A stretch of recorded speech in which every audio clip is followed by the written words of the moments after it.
नमस्कार दोस्तों आज हम बात करने जा रहे हैं एक ऐसे विषय पर जो न सिर्फ भारत के लिए बल्कि पूरी दुनिया के लिए ऐतिहासिक होने वाला है। इसरो जो भारत की स्पेस एजेंसी है, अब अंतरिक्ष में अपना पहला स्पेस स्टेशन भेजने वाला है। यह कदम भारतीय स्पेस कार्यक्रम के लिए एक मील का पत्थर साबित होने वाला है। दोस्तों, इससे भारत की अंतरिक्ष में ताकत और भी बढ़ेगी। भारत अब तक जितनी भी स्पेस मिशन भेजता रहा, उसमें कई बार बादल, वायुमंडलीय रुकावटें और दूसरी बाधाओं के कारण सही डेटा इकट्ठा करना मुश्किल हो जाता था। लेकिन अब इसरो ने एक ऐसी तकनीक विकसित की है जिससे न सिर्फ डेटा की एक्यूरेसी बढ़ेगी बल्कि भारत की अंतरिक्ष में एक नए दरवाजे भी खोलेंगे। इस मिशन के जरिए भारत अब स्पेस में अपनी तकनीकी ताकत को और भी मजबूत करने वाला है। इसका सबसे बड़ा फायदा यह होगा कि अब हमें अंतरिक्ष से आने वाली जानकारी और डेटा बिना किसी रुकावट के, बिना किसी बाधा के मिल सकेगी। और ये डेटा इतनी सही और सटीक होंगे कि उनका इस्तेमाल भारत की अर्थव्यवस्था और सामाजिक विकास के लिए किया जा सकेगा, जैसे कि कृषि, जलवायु परिवर्तन, मौसम की भविष्यवाणी और ग्लोबल वार्मिंग से जुड़े बड़े मुद्दों पर शोध में यह डेटा महत्वपूर्ण साबित होगा। इस तकनीक की मदद से भारत को सिर्फ अपने देश की जरूरत को समझने में मदद मिलेगी, बल्कि पूरी दुनिया के विकास में भी योगदान दिया जा सकेगा। भारत की अंतरिक्ष यात्रा में अगला बड़ा कदम होगा स्पेस स्टेशन का निर्माण। इसरो का लक्ष्य है 2035 तक अपना पहला स्पेस स्टेशन लॉन्च करने का, जिससे भारत का अंतरिक्ष क्षेत्र में बड़ा योगदान होगा। लेकिन उससे पहले 2025 में भारत अपना गगनयान मिशन लॉन्च करेगा, जिसमें भारत नागरिकों को अंतरिक्ष में भेजा जाएगा। यह मिशन इसलिए खास है क्योंकि इसके जरिए यह देखा जाएगा कि अंतरिक्ष में रहने के लिए इंसान को किस तरह की तकनीकी मदद की जरूरत होती है। इस मिशन के सफल होने से यह साबित हो जाएगा कि भारत न सिर्फ अंतरिक्ष में पहुंच सकता है बल्कि वहां लंबे समय तक इंसान को रखकर काम कर सकता है। इसी दौरान इसरो एक और नई पहल शुरू करने जा रहा है और वह है एक एआई लैब। यह लैब खासतौर पर अंतरिक्ष में डेटा इकट्ठा करने और उसे प्रोसेस करने के लिए बनाई जा रही है।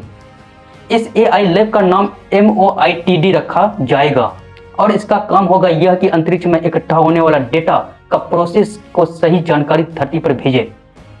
इससे पहले यह डेटा धरती तक पहुंचने में समय लेता था, लेकिन अब इसकी तकनीकी जरिए डेटा प्रोसेसिंग में काफी तेजी आएगी और किसी भी प्राकृतिक बाधा का असर डेटा पर नहीं पड़ेगा। यह लैब मुख्य रूप से बादल, बारिश और मौसम से संबंधित समस्याओं से बचने के लिए तैयार की जा रही है, ताकि जो भी डेटा मिलेगा वह 100% सही और सटीक हो। इस तकनीक का सबसे बड़ा फायदा यह होगा कि इससे भारत के प्रशासन को जलवायु परिवर्तन, ग्लोबल वार्मिंग, वनों की कटाई और कार्बन उत्सर्जन जैसी समस्याओं पर नजर रखने में मदद मिलेगी। इसका मतलब यह है कि हम अपनी पर्यावरण नीति को और ज्यादा प्रभावी बना सकते हैं और उन क्षेत्रों में काम कर सकते हैं जहां अभी भी सुधार की जरूरत है। इसके अलावा दोस्तों, इस तकनीक का उपयोग दुनिया भर में होने वाली पर्यावरणीय समस्याओं को समझने के लिए भी किया जा सकता है। इस तरह से भारत को एक नई दिशा मिलेगी, जिससे न केवल यह अपनी पर्यावरण चुनौतियों का सामना कर पाएगा बल्कि वैश्विक स्तर पर भी अपनी योगदान को बढ़ा सकेगा। दोस्तों, भारत का चंद्रयान 4 मिशन भी जल्द ही लॉन्च होने वाला है। चंद्रयान 4 चांद से मिट्टी और चट्टानों के नमूने लेकर आएगा, ताकि वैज्ञानिक यह जान सके कि चांद के अंदर क्या खजाने और खनिज छुपे हुए हैं।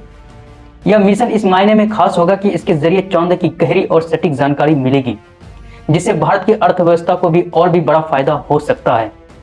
भारत का चंद्रयान 4 मिशन पूरी दुनिया के लिए एक प्रेरणा बनेगा, क्योंकि इसके वैज्ञानिक को चांद के बारे में नई और महत्वपूर्ण जानकारी मिलेगी। दोस्तों, चंद्रयान 4 में एक नया और शक्तिशाली रोवर होगा जो पहले के मुकाबले लगभग 12 गुना भारी होगा और उसे चांद पर और भी बेहतर तरीके से रिसर्च की जा सकेगी।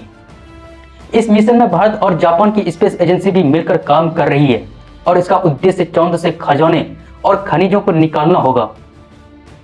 अगर यह मिशन सफल रहता तो भारत चांद से वह खनिज निकालने में सक्षम हो जाएगा जो भारत की विकासशील अर्थव्यवस्था के लिए बहुत फायदेमंद साबित हो सकते हैं।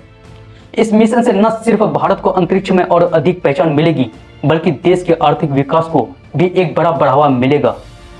इसके बाद भारत चांद पर अपना स्पेस स्टेशन स्थापित करने की योजना बना रहा है, जिससे चांद और मंगल पर भविष्य में भेजे जाने वाले मिशनों के लिए जरूरी जानकारी और संसाधन जुटाए जा सकेंगे।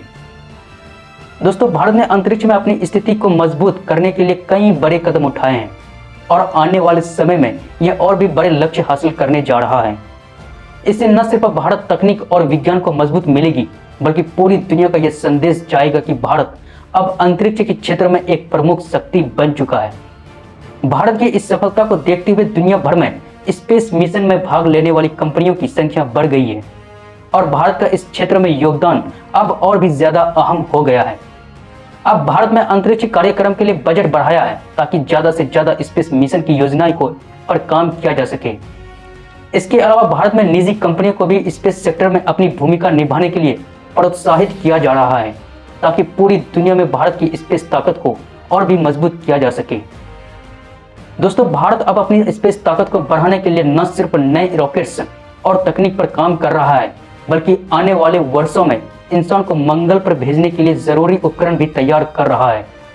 इसके लिए भारत ने NGLV रॉकेट का विकास शुरू किया है, जो भविष्य में मंगल पर मिशन भेजने के लिए उपयोग किया जाएगा।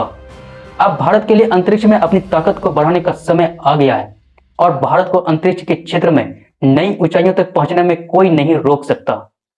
तो दोस्तों, यह था भारत की अंतरिक्ष मिशन का सफर, जो पूरी दुनिया को चौंका देने वाला है। हमें उम्मीद है कि आने वाले वर्षों में भारत अंतरिक्ष के क्षेत्र में अपनी शानदार यात्रा को और आगे बढ़ाएगा।